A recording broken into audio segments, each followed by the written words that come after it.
bantulah kami, awasi kami, kemudian kendalikan juga, tegur kami, tim-tim kami di bawah, bahwa jika ditemukan ada SDM yang hanya datangnya 3 bulan sekali, ngontrol penyaluran, itu nggak dibenarkan.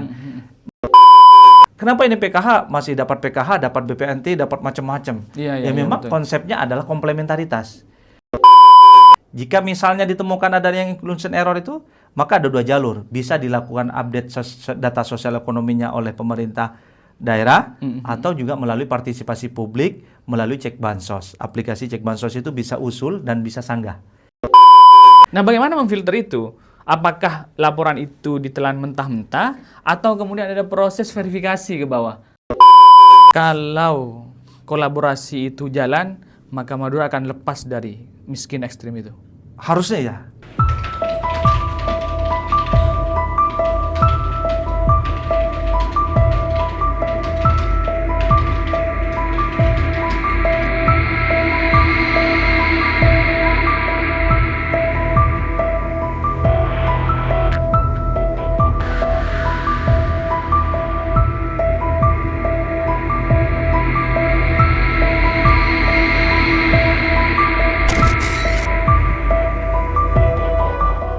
Assalamualaikum warahmatullahi wabarakatuh. Tretaan Klik Madura, kembali lagi dalam program Catatan Pena. Hari ini kita akan membahas seputar PKH ya. Jadi masyarakat Madura ini banyak ternyata yang menjadi penerima program PKH, program Keluarga Harapan, tetapi kemudian mereka banyak tidak tahu sebenarnya bantuan ini dapat apa, terus kemudian mereka kenapa bisa terjaring atau terdata sebagai penerima, ini banyak tidak tahu, sehingga kemudian ketika di tahun berikutnya tidak lagi menerima, banyak asumsi-asumsi yang tidak tepat, misalnya kemudian dianggap tidak diusulkan oleh kepala desa, atau dianggap ini bukan orangnya kepala desa sehingga tidak dapat bantuan lagi.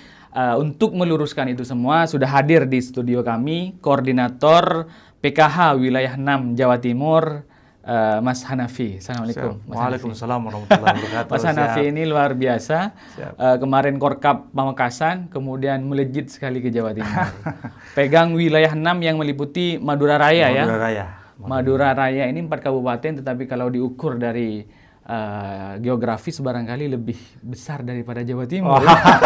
Karena wilayahnya ke Masa Lembu sana, ke Sapakan, ke Kangean gitu kan, masuk wilayah. Masuk dengan dinamikanya bisa. Dan dinamikanya. Jadi menjadi barometer juga Madura ini. Madura sukses, yang lain aman gitu.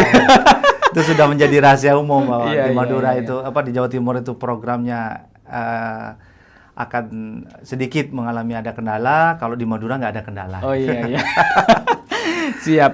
Mas Hanafi, barangkali di awal perlu dijelaskan sebenarnya PKH ini apa sih? Oke. Jadi terima kasih pertama saya ucapkan pada sahabat Frankie nih. Saya lebih familiarnya sahabat gitu ya. Betul. Pernah juga besar di lembaga yang sama, dan insya Allah sekarang masih juga mengabdi di lembaga yang sama di Banomnya NU juga. Siap. Oke, pertama saya ucapkan terima kasih telah diajak gabung nimbrung di Catatan Pena di podcastnya Mas Frankie yang ngantrinya lumayan lama ini, ngantrinya panjang banget. Yang tujuannya terima kasih juga menjelaskan tentang mekanisme program bantuan sosial termasuk seperti PKH. PKH itu di beberapa negara itu disebutkan diistilahkan dengan CCT ya, conditional cash transfer gitu. Bantuan sosial bersyarat gitu ya.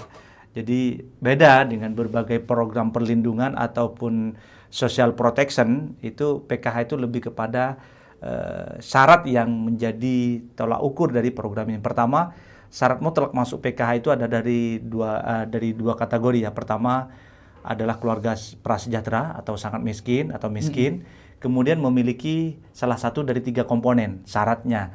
Komponen kesehatan, pendidikan, dan KESOS, kesejahteraan sosial, lansia dan disabilitas berat.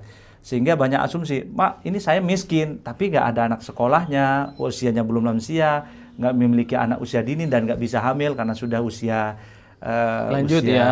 belum lanjut juga secara undang-undang, belum 60 tahun misalnya. Maka dia tidak bisa diintervensi dari PKH. Karena PKH itu salah satu tujuannya adalah meningkatkan aksesibilitas pendidikan dan kesehatan. Makanya salah satu syaratnya anaknya harus sekolah. Anaknya harus dibawa ke posyandu. Kalau hamil diperiksakan kehamilan. Jadi kita tetap mendukung berbagai program ini. Jadi kenapa anaknya harus sekolah? Karena ini salah satunya untuk memutus mata rantai kemiskinan.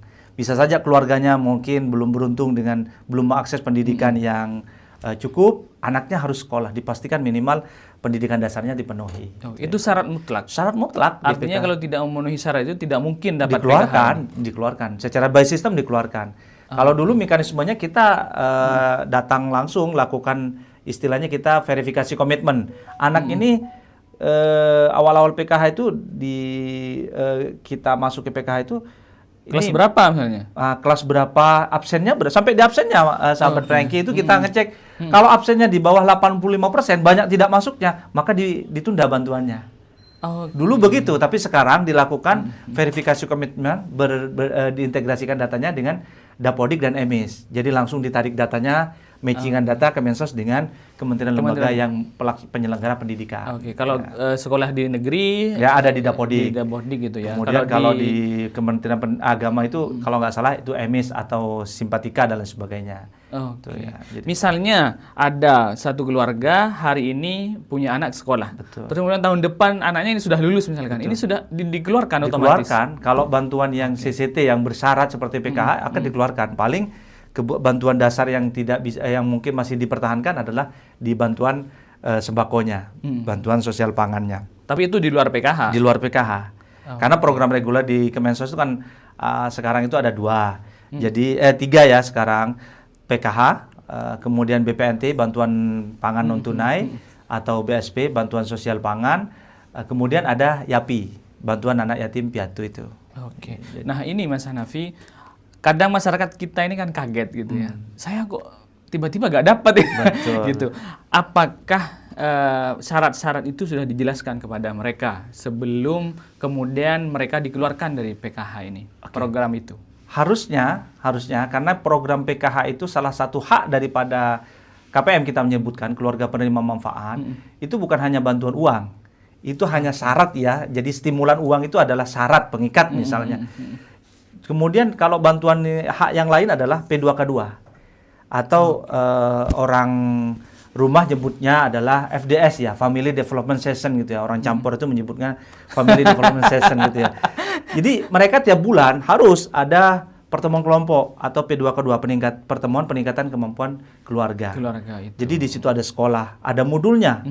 Modulnya itu ada 5 modul. Modul pendidikan dan pengasuhan anak, kemudian modul perlindungan anak, modul ekonomi dan gizi. Karena sahabat Frankie seperti yang sahabat Frankie sering sampaikan ke saya waktu juga masih di mahasiswa kita kenal, kita belum menemukan di kajian ilmiahnya orang itu akan keluar dari garis kemiskinan kalau hanya diberikan bantuan stimulan. Iya betul. Tapi yang bisa mendorong dia bisa keluar adalah dirubah perilakunya, dirubah mindsetnya. Salah satunya dengan pendidikan. Pendidikan, maka pendidikan dalam orang tuanya dikasih P2K2, anaknya harus di sekolah pendidikan formal. Gitu. Termasuk sekarang yang lagi hit perintah Bapak Presiden ini penyelenggaraan juga Kemensos, pendidikan itu salah satu instrumen bahwa untuk pengentasan kemiskinan didirikan program sekolah rakyat. Sekolah rakyat itu bagian program yang lain di Kemensos. Artinya di PKH ini komplit sekali ya sebenarnya. Kalau dilaksanakan secara ini, makanya saya juga minta bantuan kepada publik, kepada rekan-rekan jurnalis, rekan-rekan yang aktif di berbagai media sosial, bantulah kami, awasi kami, kemudian kendalikan juga, tegur kami, tim-tim kami di bawah, bahwa jika ditemukan ada SDM yang hanya datangnya 3 bulan sekali, ngontrol penyaluran, itu nggak dibenarkan. Mereka harus melaksanakan P2K2 atau FDS tadi, Family Development Session. Mereka ada sekolah, namanya kalau KPM itu nyebutnya sekolah PKH. Jadi sekolah PKH itu adalah salah satu instrumen bagaimana mengeksplorasi potensi-potensi daripada KPM. KPM ini dapat apa aja Mas Hanafi? Jadi KPM itu kalau mulai dari menteri-menteri sebelumnya itu kan diharapkan ada program komplementaritas. Kenapa ada banyak pertanyaan? Ya tentunya kadang juga saya didatangi oleh rekan-rekan jurnalis, rekan-rekan NGO juga. Kenapa ini PKH masih dapat PKH, dapat BPNT, dapat macam-macam? Memang betul. Konsepnya adalah komplementaritas. Jadi di PKH itu ada masa transisi, istilahnya masa terminasi. Dulu per 5 tahun dilakukan resertifikasi, dilihat sosial ekonominya. Ada perubahan nggak? Bisa ngentas nggak?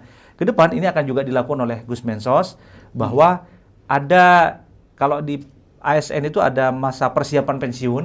Lalu di PKH itu juga, KPM itu juga dibatasi 5 tahun, nanti akan dievaluasi terus. Jadi didorong dia, apalagi yang usianya masih produktif, agar didorong kepada pemberdayaan. Melalui pendidikan tadi, sekolah PKH tadi itu termasuk ada program PENA juga di kita. Ada program pemberdayaan sosial ekonomi, PPSE.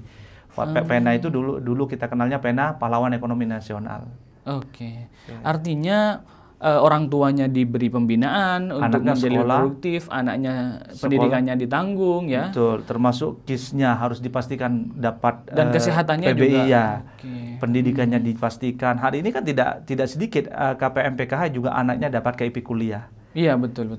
Itu juga bagian kolaborasi antar kementerian lembaga, bahwa ini dosisnya harus pas. Kalau ibarat orang sakit, dosisnya harus pas. Jadi pendidikannya dijamin, pangannya dijamin, social protection-nya juga dipastikan dilindungi, sehingga dia tidak terlalu jatuh kepada garis kemiskinan yang terlalu dalam.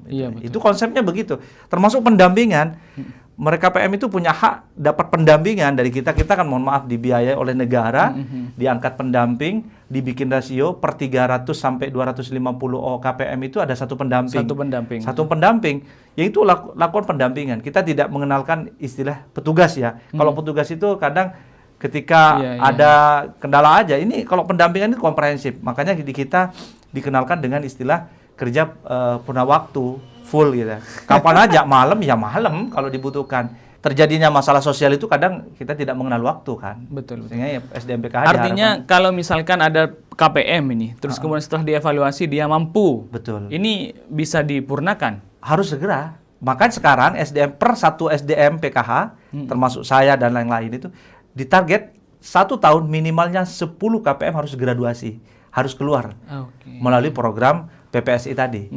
Tetapi tidak digraduasi secara paksa ya, artinya betul. Ada pembinaan, ada edukasi, betul-betul ini siap sudah didirikan begitu. Mohon maaf, terima kasih juga saya diingatkan. Kecuali, mohon maaf, ketika ditemukan oleh publik siapapun bisa berpartisipasi dalam konteks ini, ada penerima yang itu sebenarnya inclusion error. Orang yang berhak, yang tidak berhak masih dapat.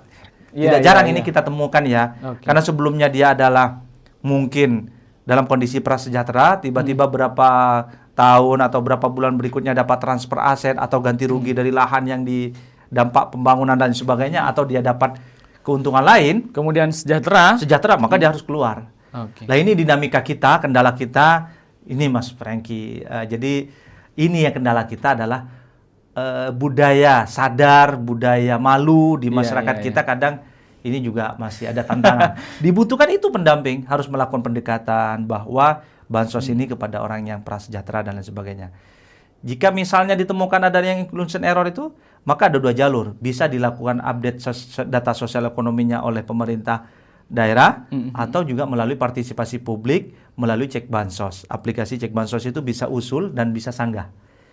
Jadi sahabat Franky atau sahabat-sahabat di klik misalnya, install aplikasinya cek bansos, kemudian di daerahnya menemukan ada orang yang layak tidak dapat bantuan, bisa diusulkan.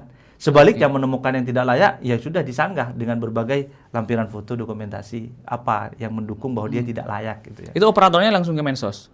Itu sudah langsung ke Mensos. Tidak di PKH wilayah ya? Tetap nanti tidak masuk ke kami. Kami ini sering, ya mohon maaf ya, kami tidak apa-apa, kita terima memang dinamikanya bahwa apa itu yang dapat family-familinya pendamping, itu kan bahasa netizen kan kadang begitu. Betul. Family-familinya ini. Familinya makanya, kepala desa, keluarga kepala desa begitu. Makanya asumsi begini masih saja ada. Ya, gitu. Kita ya kadang memang saya juga guyonannya, ya kadang tergantung doa kan. Doa kita kan wa alihi wa sahbihi gitu ya. Tapi faktanya memang begitu kadang Mas Hanafi. Makanya kalau ditemukan begitu, kalau itu memang karena faktor like and dislike ataupun faktor kemudian kedekatan dengan pemerintah setempat dan lain sebagainya, maka publik bisa berpartisipasi melalui akun cek bansos tadi. Bansos itu tadi ya. Walaupun ini mekanismenya tetap masuk kepada pengelola data di kabupaten ke dinas sosial ataupun instansi sosial yang menangani itu. Karena hierarkinya begini, sahabat Franky itu ya, bahwa Kemensos itu memang pengen terbuka dan publik juga berpartisipasi. Tapi cuman ini harus ada yang melegitimasi legalitasnya siapa. Maka kalau di daerah adalah pimpinan kepala daerah. Bupati ya. Bupati, wakil bupati. Yang bisa merubah itu. Yang bisa melakukan tanda tangan itu ya, pengesahan. Kalau dulu kita mengenalkan kemarin di TKS. Jadi di TKS itu tiap bulan kemarin harus dimutakhirkan. Maka finalisasinya harus tanda tangan kepala daerah. Minimalnya sekda itu nggak boleh atas nama sekda, tapi AN Bupati. Oke. Misal ini, saya kemudian atau masyarakat menemukan warga yang layak dapat bantuan tetapi tidak dapat. Kemudian diusulkanlah melalui aplikasi itu. Betul. Itu persetujuannya harus bupati dulu. Itu harus bupati juga. Tapi maksudnya adalah filternya, ya mohon maaf, ini juga meningkatkan partisipasi publik dan juga biar publik juga ikut andil dalam program besar ini. Kemudian juga menghindari like and dislike tadi di bawah tadi. Oke. Gitu Ya kan kadang begini yang terjadi di bawah, ngapain juga lapor, ngapain juga mengusulkan melalui aplikasi itu tidak ditindaklanjuti gitu, atau ditindaklanjuti lama sekali karena prosesnya begitu ya. Memang harus ke bupati dulu gitu loh. Memang ya, tapi di berbagai tempat saya lihat nggak ada ini, lancar-lancar aja tiap bulan karena bupati kadang juga memberikan kewenangan dan seperti apa mekanisme itu teknis di ini. Cuman perlu diketahui bahwa jika usulan yang melalui aplikasi itu, yang partisipasi usulan mandiri itu didiamkan, kalau bahasanya Gen Z itu adalah digantung tanpa diberikan status dalam 1 bulan, maka diangkut oleh Kemensos. Langsung dieksekusi langsung oleh Kemensos. Artinya setiap partisipasi publik itu pasti ditindaklanjuti. Pasti. Di daerah itu ada 2 tombolnya, toolnya. Ditolak, disetujui. Kalau ditolak ya sudah ditolak, mengusulkan lagi. Tapi kan harus ada dasar juga, daerah juga menolak. Kenapa menolak gitu? Okay. Tapi biasanya kalau daerah yang saya lihat terutama di Madura itu pasti diminta, tolong dicek dong, ini ada usulan kepada rekan-rekan yang sahabat-sahabat pendamping yang di bawah, dicek ini ada usulan secara mandiri, kalau layak kita setujui. Di Madura pernah ada kasus begitu nggak Mas Hanafi? Artinya ada partisipasi publik melaporkan bahwa orang ini tidak layak dapat PKH. Banyak. Kemudian ditindaklanjuti. Banyak. Dan ini saya terus terang waktu saya jadi Korkap sejak tahun 2000 aplikasi ini di launching tahun 2018, kemudian 2021 saya datang ke Kemensos di Pusdatin yang ngelola data ini. Dan di Jawa Timur paling tertinggi di Pamekasan.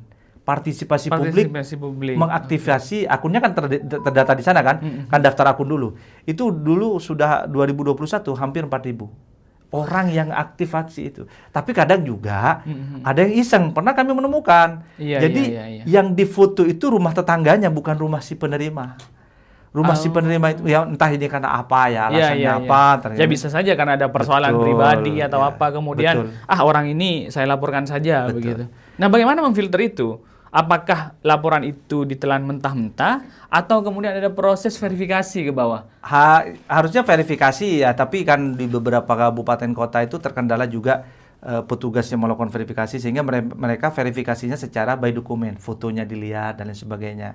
Itu aja. Artinya kalau orang iseng kemudian hanya diverifikasi. Tapi kalau PKH selama ini di beberapa saya lihat di wilayah saya terutama di beberapa daerah juga itu pasti dikonfirmasi ke pendampingnya. Ini publik mengkonfirmasi bahwa ini tidak layak. Jadi ada teknik konfirmasi juga. Artinya tidak ditelan mentah-mentah juga ya kan, kasihan tiba-tiba ada orang yang iseng melaporkan sebenarnya bukan rumah yang bersangkutan, tiba-tiba dikeluarkan padahal dia layak kan. Kasihan sekali. Tetapi ini juga menjadi positif kepada masyarakat. Ini perlu diketahui oleh Tretan Klik Madura bahwa sebenarnya masyarakat juga bisa berpartisipasi, bisa mengusulkan atau bisa melaporkan bahwa ada KPM PKH yang tidak layak misalnya begitu ya. Itu ya memang harapannya partisipasi publik ya, terutama di era keterbukaan ini. Gus Mensos itu menginginkan publik ini terlibat. Karena program strategis nasional penanganan kemiskinan seperti PKH dan juga BPNT ini pasti ada dinamika-dinamika dengan berbagai tantangan di bawah. Semakin tinggi partisipasi publik, maka insya Allah program ini semakin bagus. Tapi semakin publik tidak tahu program ini, mekanismenya seperti apa, kalau ada keluhan seperti apa, maka dikhawatirkan ini akan menjadi bom waktu, suatu saat masalahnya akan menjadi masalahnya besar. Oke. Yang menjadi pertanyaan banyak sekali. Ini menjadi banyak sekali masyarakat maksudnya menjadi seolah-olah menjadi benar di masyarakat beranggapan bahwa program PKH ini pengusulannya datanya ini bersumber dari kepala desa. Sehingga kemudian ketika ada politik desa, pilkades misalnya, dan orang ini tidak mendukung, ini bisa saja tidak dapat lagi gitu. Oke. Benarkah demikian atau itu nggak benar informasi itu? Bahwa kami sampaikan ya, saya tidak dalam rangka ya karena saya tidak diajari oleh sahabat Frankie dari dulu itu adalah jangan memvonis karena kita bukan hakim gitu. Iya, betul. Bahwa saya menganalisa tidak itu salah, tidak itu benar juga bahwa memang data ini yang tahu siapa si A ini miskin atau kan Undang-Undang Penanganan Fakir Miskin tahun 2011 nomor 13 itu adalah memang desa dan kelurahan. Oke. Kepmensos kita juga ketika masih DTKS mengamanatkan di peraturan keputusan menteri itu juga pengelolaan DTKS itu sampai kepada level desa dan kelurahan. Artinya data mentah pengusul di desa. Betul, tapi data awal perlu kami sampaikan sebelum ini menjadi DTKS dulu namanya PBI. BDT, basis data terpadu ya. Basis data terpadu. Betul. Kemudian jadilah DTKS. Sebelum itu kita mengenal dulu namanya PPLS ya, tentang survei tentang sosial ekonomi itu. Mohon maaf, instrumennya dulu produk dari BPS. Sehingga dulu ini masuk data BDT, basis data terpadu, kemudian menjadi DTKS. Nah di DTKS ini harapannya sejak dibuka sejak tahun 2018 itu dimutakhirkan. Karena data sosial ekonomi seseorang itu grafiknya kan pasti naik turun. Betul. Semula dia adalah miskin, bisa saja kaya. Iya, betul. Mohon maaf, kita menemukan kemarin sempat viral bahwa ada yang dalam tanda kutip sultan itu masuk di data kemiskinan ekstrim. Betul. Karena data kita DTKS itu sudah dilempar kepada pemerintah desa dan kelurahan, kepada pemerintah daerah agar dimutakhirkan. Jadi karena sumber data penerima PKH dan BPNT dan program di Kementerian Sosial kan mutlak harus di DTKS. Kemarin ke depan harus DTSEN. Dari saat ini sudah DTSEN. Maka ketika pemutakhiran, kalau data awal ya, kalau data baru itu mutlak usulannya dari pemerintah daerah, baik itu dari desa dan kelurahan gitu ya. Usulannya. Kalau data yang sudah ada ini memang ada yang produk memang lama, proses lama itu ya. Sebelum jadi DTKS ada BDT dan sebagainya itu. Jangan-jangan si Sultan ini sebelum 2018 masih miskin gitu. Lah betul. Setelah 2018 tuh tiba-tiba karena jadi dulu Sultan. PPLS 2005 datanya interval waktunya kan pemutakhirannya setiap 5 tahun dulu. Jadi memang data lama gitu ya. Makanya diminta dimutakhirkan gitu ya oleh stakeholder yang ada di peraturan itu mulai dari pemerintah artinya desa. Dulu mungkin ada usulan dari kepala desa, ada intervensi dari kepala desa, tapi hari ini sudah pure murni sudah dimutakhirkan dan itu sudah valid pasti. Harusnya dimutakhirkan tetap oleh pemerintah desa dan kelurahan. Oke. Jadi artinya tetap nanti di kepala desa termasuk DTSEN ini mekanisme ada dua jalur, ada dua formal nanti untuk mekanisme pemutakhiran datanya. Satu jalur formal tadi melalui pemerintah desa kelurahan. Diupdate data sosial ekonominya karena bedanya DTKS dengan DTSEN itu nanti mohon maaf sahabat Frankie, kalau DTKS itu kan hanya ngambil 40% data sosial ekonomi terendah nasional. Makanya tidak semuanya orang ada di DTKS. Tapi kalau DTSEN itu data termasuk sahabat Frankie yang notabene sudah sangat sejahtera itu ada di DTSEN nanti. Tapi yang membedakan desilnya. Ada desil 1, 2 dan klaster sosial ekonominya yang membedakan. Yang diintervensi itu adalah yang menerima bantuan terutama PKH dan BPNT dan program yang lain itu adalah di desil 1 dan 2. Tetapi tetap verifikasi kepala desa nanti. Jalur pertama formalnya adalah pemerintah desa dan kelurahan. Dan mohon maaf, sependek pemahaman saya di kabupaten di 4 kabupaten ini masih ada 2 kabupaten yang belum memberikan saat ini masih mengklus mungkin dengan alasan tertentu. Saya masih menunggu juga. Kabupaten di 2 kabupaten ini masih belum memberikan akses kepada pemerintah desa dan kelurahan. Jadi masih ada terpusat di pemerintah daerah. Jadi di Sumeneb dan di Sampang. Apa alasannya itu? Ini karena mungkin ada dinamika tertentu, pertimbangan tertentu mungkin sehingga nanti ketika DTSN ini diluncurkan baru dibukakan aksesnya. Oh, berarti untuk Sumeneb Sampang ya? Betul. Ini desa belum bisa mengusulkan? Belum. Jadi datanya, kalau mengusulkan harus melalui MPP ataupun pelayanan di dinas sosial atau instansi sosial terkait. tidak kemudian diakses oleh desa-desa? Betul. Oke lah, itu soal lain ya, karena memang dinamika di tiap kabupaten berbeda. Tapi begini Mas Hanafi, kenapa kemudian kepercayaan publik terhadap data penerima bansos ini termasuk PKH ini kemudian banyak dipertanyakan karena ada fakta di lapangan memang ini dikuasai oleh perangkat desa misalnya. Mohon maaf, ada beberapa kasus kemarin kan di Sampang, teman-teman kita Klik Madura meliput di situ, ada masyarakat protes karena kartunya itu dipegang oleh KKS-nya pihak-pihak tertentu. Pihak tertentu lah. Bisa saja perangkat desa, bisa saja bukan perangkat desa tetapi orang kepercayaan desa misalkan. Nah, ini terjadi. Fakta ini terjadi. Kemudian bagaimana kemudian menyikapi itu? Makanya termasuk saya yang ngantrinya lama sekali di Klik Madura ini. Salah satunya kita ingin mengajak publik, mengajak seluruh stakeholder untuk berpartisipasi memantau program ini. Kami menemukan memang, saya tidak menampik juga, inclusion error itu ada. Artinya orang yang tidak berhak, tidak layak dapat bansos masih terima dan lain sebagainya. Itu soal-soal yang ada dinamika. Termasuk dinamika yang sering terjadi adalah penguasaan KKS. Atau kita sebut KKS itu kalau kartu keluarga sejahtera, yang itu ATM gitu ya. Tapi kalau karena di kita mengenalnya adalah tidak ATM untuk membedakan mungkin ya istilahnya. Dulu pimpinan kita menyebutnya adalah nomenklaturnya adalah KKS, kartu keluarga sejahtera. Diharapkan melalui instrumen kartu itu ke depannya masyarakat itu bisa sejahtera kan. Filosofinya begitulah kira-kira. Tapi ada pihak-pihak tertentu saja juga yang dalam tanda kutip belum sepenuhnya mensupport terhadap program pengentasan kemiskinan dengan menyalahgunakan kewenangan. Baik itu adalah unsur yang berkaitan dengan pemerintah desa dan kelurahan maupun pihak-pihak tertentu. Ataupun misalnya ditemukan di beberapa daerah ada keterlibatan SDM kami, ya kami tidak akan pernah lindungi sesuai arahan pimpinan itu. Dan pendamping di surat tugasnya di SK kita sudah jelaskan di poin 5 bahwa memastikan KKS itu harus dipegang oleh KPM. Makanya dari dulu kita gencar kan melakukan berbagai kampanye bahwa KKS harus dikuasai sendiri. Jadi menguasai KKS secara mandiri. Kalau hanya persoalan alasan, ada aja alasan kan macam-macam.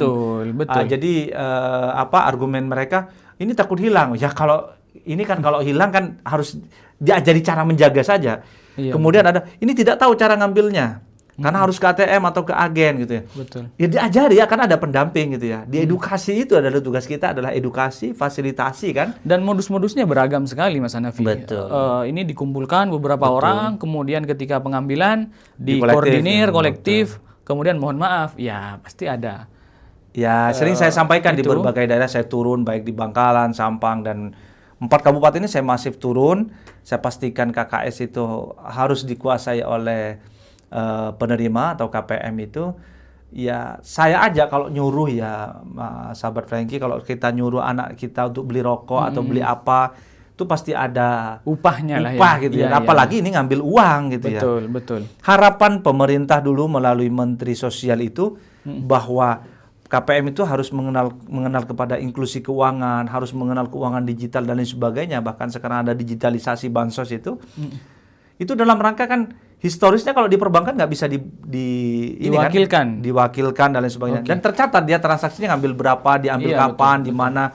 Jadi kalau masih ada hari ini di era yang terbuka selebar-lebarnya dan semua orang sekarang mohon maaf ya dalam tanda kutip bisa menjadi insan pers ya. tinggal foto jepret diviralkan. Harapannya ya ayolah. Kalau misalnya alasan takut hilang, kalau misalnya ini masih lansia yang itu sudah sepuh tidak bisa kemana-mana, yang harus menguasai ataupun yang pegang menguasai kartu itu ya familinya, anaknya misalkan ya. Bukan kemudian pejabat tertentu, orang-orang tertentu yang itu mengkoordinir itu. Iya, apalagi kalau pendamping. Saya pastikan terutama kalau ada pendamping megang dengan alasan dia diambilkan dan lain sebagainya, kita pastikan dia kena sanksi. Karena kita atur itu. Sanksinya berat. Berat kalau masalah ngambil nilai bantuan apalagi menguasai KKS itu ya bermerdian. pemberhentian sekaligus hukum pidana. Betul. Pasti ya. Naudzubillah ya, kita tahu kan saudara kita di kabupaten sebelah ada kena musibah karena Betul. intimidasi di berbagai level pemerintahan. Dan itu biasanya persoalan-persoalan yang terjadi selama ini itu saling berkaitan, tidak kemudian berdiri sendiri. Gitu. Betul. Tidak kemudian pendamping saja, tapi kemudian ada oknum-oknum dari pemerintahan level desa misalnya.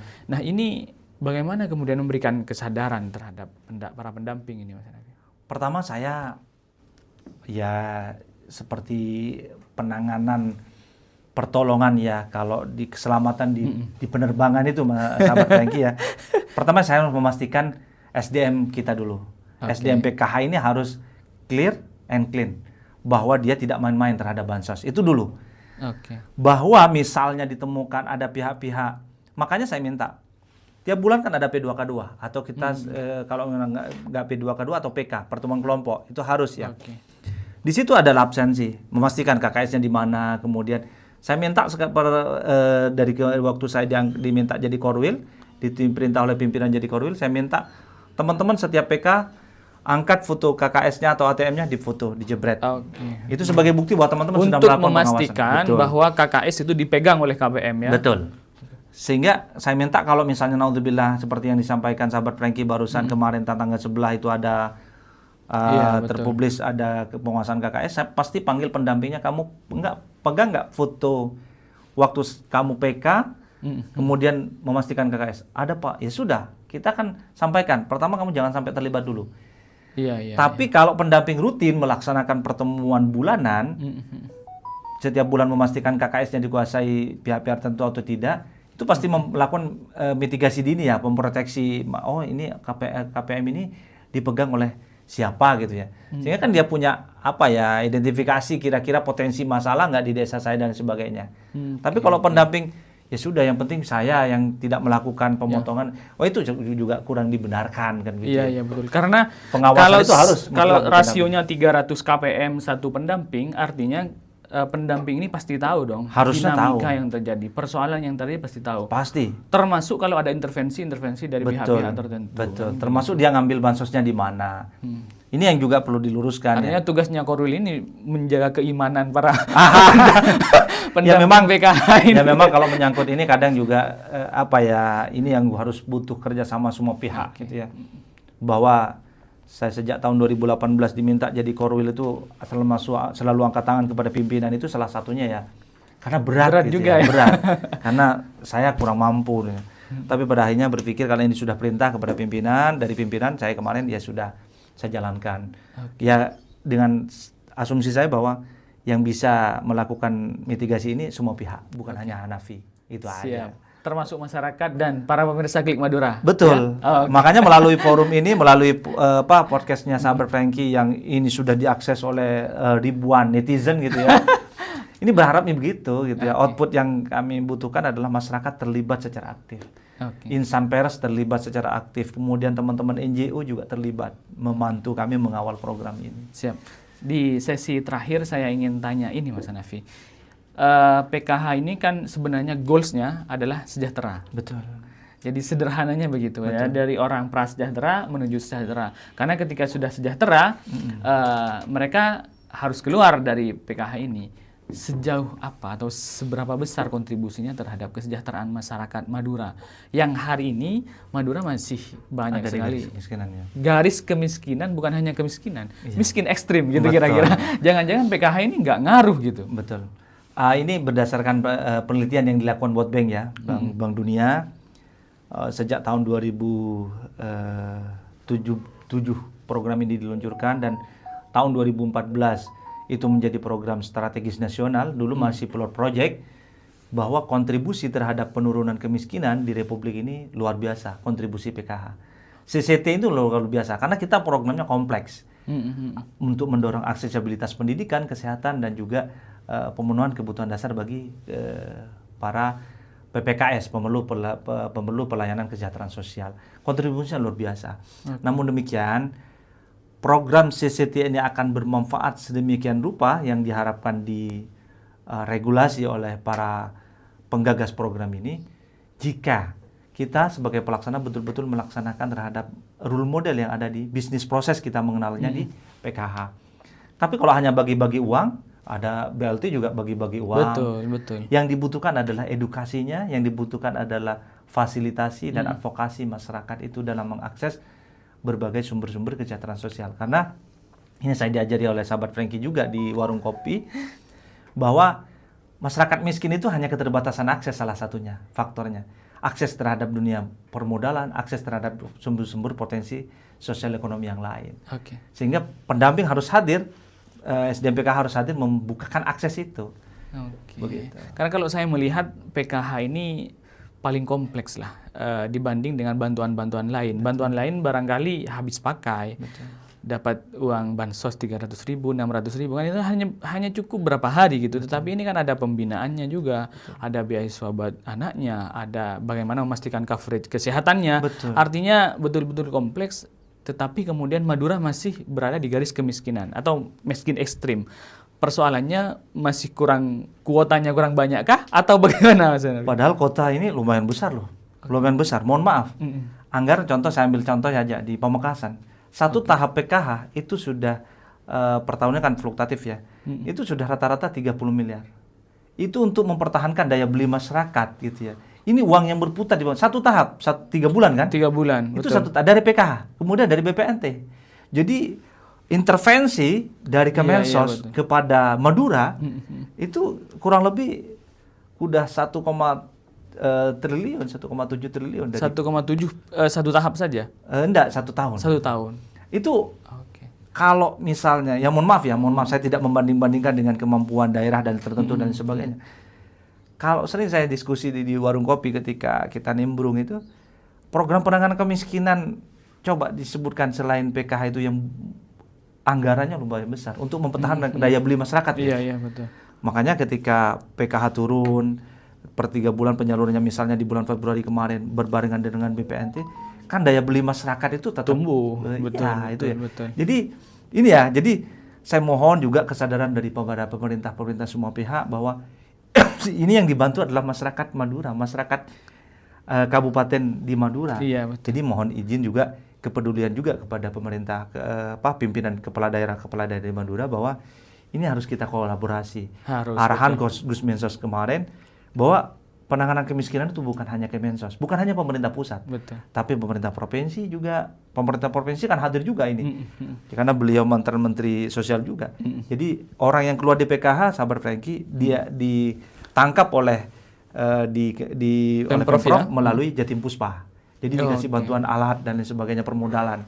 Untuk jadi sehingga dia tidak jadi berwirausaha ya. Tidak jadi jamilah, tidak jatuh miskin lagi. Gitu ya. Jadi setelah keluar dari PKH itu disanggah dengan programnya. Harapannya pemerintah daerah juga begitu, proaktif juga. Ini loh yang dibutuhkan. Karena ini meringankan beban pemerintah daerah ya, sangat meringankan. Justru mestinya pemerintah daerah menyiapkan program pasca mereka keluar setelah dari ini PKH, kan ini mau sebelum mentas kan dia dari miskin, rentan, kemudian dia di rentan ini harusnya bisa disanggah dengan program pemberdayaan. Jadi tidak hanya social protection aja, tapi empowerment protection-nya juga dilakukan. Jadi pemberdayaannya dilakukan.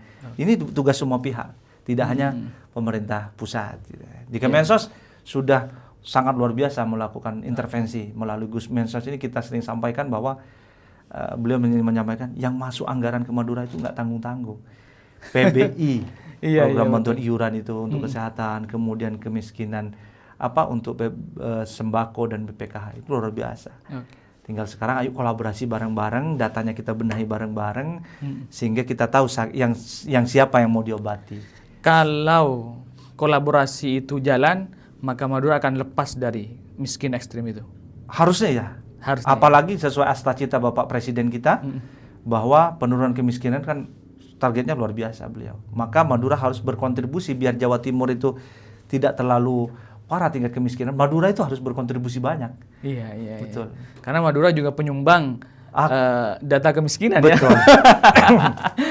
Ya. Siap, terima kasih Mas Nah, Hanafi, makasih bincang-bincangnya banyak ya. luar biasa sekali. Ini menjadi edukasi, menjadi informasi kepada masyarakat bahwa sebenarnya intervensi dari pemerintah pusat sangat luar biasa sekali untuk peningkatan kesejahteraan masyarakat Madura. Maka masyarakat Madura juga harus menangkap itu dengan berpartisipasi. Betul. Kalau ada yang layak mendapatkan bantuan tetapi kemudian tidak dapat bantuan, silahkan bisa diusulkan. Kalau ada yang layak, dimohon kesadarannya, kira-kira Betul, begitu. harusnya gitu. Mas Hanafi, terakhir closing statement apa yang ingin disampaikan, Mas Hanafi? Terima kasih. Sekali lagi kami ajak semua pihak bahwa kemiskinan itu bukan hanya persoalan urusan pemerintah, tapi badan usaha juga, kemudian berbagai teman-teman NGO dan lain sebagainya juga berpartisipasi dalam pengentasan kemiskinan bagi masyarakat yang, mohon maaf, secara sosial ekonomi sebenarnya tidak butuh kepada PKH. Artinya dia tidak menerima PKH, kebutuhan dasarnya terlindungi, ya kesadarannya agar keluar sehingga memberikan kesempatan bagi yang lain gitu aja.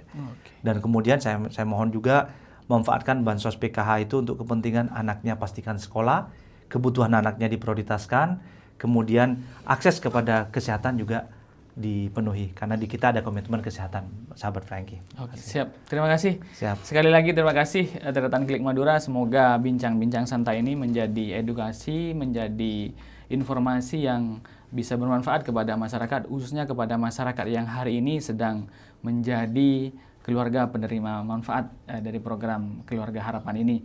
Terima kasih sekali lagi. Akhiron lillahi fi sabilil haq, wallahul muwaffiq ila aqwamit thoriq. Wassalamualaikum warahmatullahi wabarakatuh. Terima kasih.